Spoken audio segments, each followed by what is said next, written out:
dive into a Bears Rumors Roundup here on a Monday morning. My name is Harrison Graham. Welcome to the Chicago Bears. Now, Bill Belichick, could he be the Bears head coach in 2024?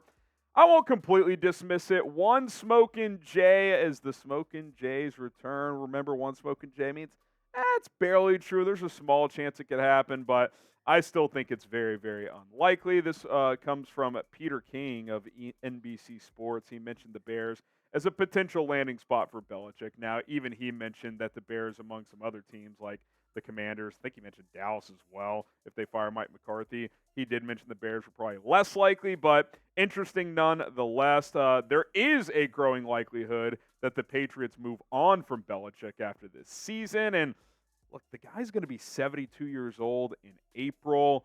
I just don't get it. I got to be honest. I don't get the Belichick thing. Like, I do get this. Oh, 6 Super Bowls. He's the GOAT, this and that. But it's like, that doesn't mean just because of what he's done in the past, years ago, by the way, means you should go get him now. His resume in New England is incredible. I mean, he's had a hell of a run there. There's no doubt.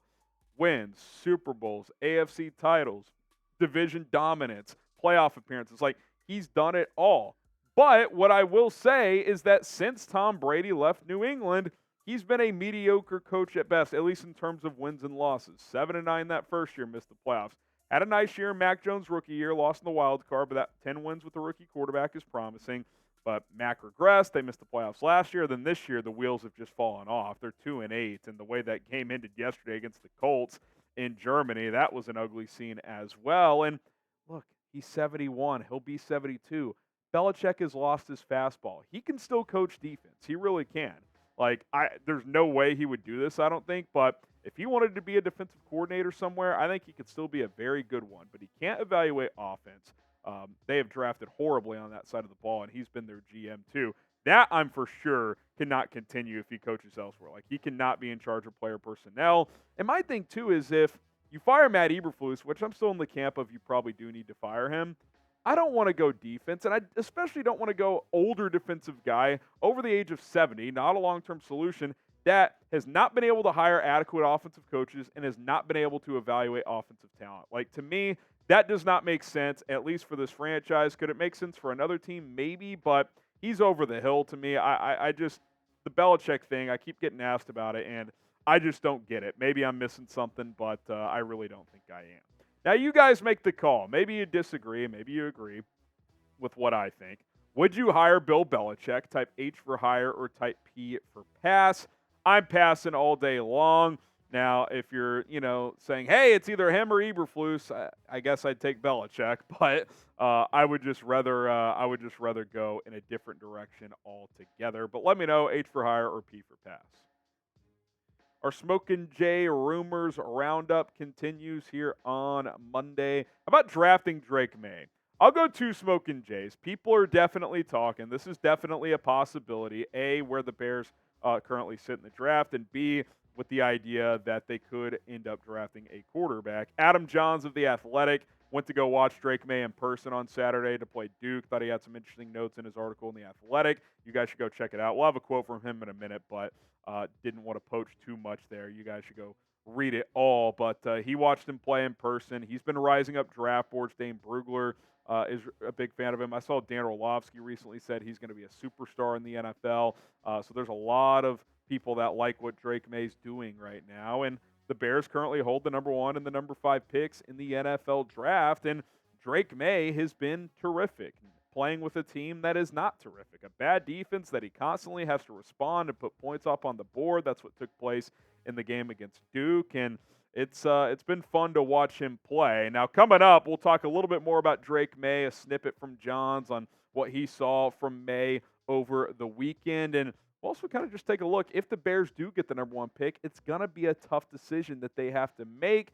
We'll let you guys chime in on that as well. But I do want to talk about our sponsor today, and that is Factor. Factor Meals, the number 1 ready-to-eat meal delivery kit in America, can help you fill up for not only breakfast, lunch, dinner, snacks, chef-prepared, dietitian-approved, ready-to-eat meals delivered straight to your door. The holidays are here, and if you're too busy to plan out and cook meals like a lot of us are, but you still want to eat well, Factor is going to help you do that. You're going to be able to skip that extra trip to the grocery store. You don't have to worry about the preparation like chopping, cleaning up, throwing it in the oven for 2 hours, all that stuff. Factor is fresh, never frozen meals. They're ready in just 2 minutes because their professional chefs have already prepared the meals for you. Throw them in the microwave, takes a couple minutes. You are good to go. If you're someone who travels, who's on the go for work, they have grain bowls, salad toppers, non-microwave meals that you can have as well, smoothies. So even if you don't have access to a microwave, Factor is going to have you covered as well. Get started today, factormeals.com/BearsChat50. That's factormeals.com/BearsChat50. Code BearsChat50 gets you 50% off this holiday season. Take advantage of this limited time offer. Delicious meals, healthy, and not to spend all that time cooking it yourself. Factormeals.com/BearsChat50. Use code BearsChat50. Here's Adam Jahns on Drake Maye on what he saw. This is just a snippet in terms of Drake Maye down the stretch of this game. Just keep firing bullets. He said Maye would step onto the field 3 more times Saturday night with opportunities to win or tie the game, the kind of moments that define quarterbacks young and old. Those that change NFL evaluations, and Maye delivered in the clutch again, and again. We've talked about this. Dane Brugler recently had Drake Maye rise above Caleb Williams as his top quarterback right now in this 2024 NFL draft, and I think that's a fluid situation. I don't think all evaluators, draft experts, NFL general managers, and scouts agree with that. I think it's definitely fluid, but it's definitely a conversation. Like, there's not a consensus number one guy, whereas coming into the year, it felt like Caleb Williams was that guy. And obviously with the Bears currently holding the number 1 and the number 5 picks, they're going to be in this conversation with Drake Maye, with Caleb Williams. Potential trade down. Do you keep Justin Fields? Marvin Harrison Jr. obviously is going to be a big focal point in this draft as well. And I got to be honest, watching Carolina on Thursday night, that does not look like a team that is going to win many football games. Like, I'd be shocked if they won 2 more games. They might win 1 more. It's the NFL. They beat the Texans a few weeks ago, which feels like a miracle at this point with what C.J. Stroud is doing. But the point is getting that number 1 pick for a second straight year via Carolina feels very possible at this point. I'm not going to say probable. The Patriots are bad. The Giants are bad. Those 2 teams play each other in a couple of weeks. So the loser of that very well could lose out. We'll see what happens there. But that Carolina pick, man, it's going to be top 3. You can take that to the bank. And if it's top 2 or 3, you're going to have Caleb Williams, Drake Maye, or Marvin Harrison on the board. Now, the question I have for you guys is this. If the Bears do land the number 1 pick, the way I see it, you've got 4 options. Number 1, you draft Drake Maye. Number 2, you draft Caleb Williams. And this isn't necessarily in order. Option number 3, you draft Marvin Harrison Jr. Yes, at number 1 overall. If they did that, I couldn't really argue it, if I'm being honest. Number 4, you could do what you did last year. You could trade down from the number 1 pick, get more capital in this draft and potentially in next year's draft as well. Now, I will say this. If I'm trading down, I would still like to stay in the top 3. So if a team at number 2 or number 3 really loves Caleb Williams or Drake Maye, then I would trade with that team, and then that way I can still get Marvin Harrison Jr., or maybe I can still get the other quarterback if Ryan Poles decides to go that route. So what are you doing? If you're drafting Drake Maye, would you type DM? If you want Caleb Williams, type CW. If you want to draft Marvin Harrison Jr., type MHJ. Or if you want to trade down again, type T. It's going to be interesting to follow these next 6 months. Subscribe and join us later. We'll continue the conversation. Bears Now will be live today, 5 o'clock Eastern, 4 Central Time here on the channel. So do not miss out. It's youtube.com/BearsNow. We appreciate everybody who has joined the channel. By the way, we're like 30 subs away from 79,000 here on Bears Now. So if you subscribe and help us get there, we would greatly, greatly appreciate it. Daily coverage here on your Chicago Bears. Okay, last story here. Justin Fields, is he going to play against the Lions? Let me check my phone, make sure Matt Eberflus has not talked yet, not seen anything new. He's going to talk at some point today and hopefully give us more of an update. I can't go 4 smoking Jays because they haven't declared that officially, but this is more like 3.5. I would be pretty surprised if Fields did not return this week against Detroit. He's missed the last 4 games, the extra 10 days between Thursday Night Football and this Sunday where it seemed like he was very close to playing last week. Feels like it's a good chance he returns this week. But I can't go 4 smoking Jays, which is a guarantee. So I'll go 3, but I do think it's pretty likely.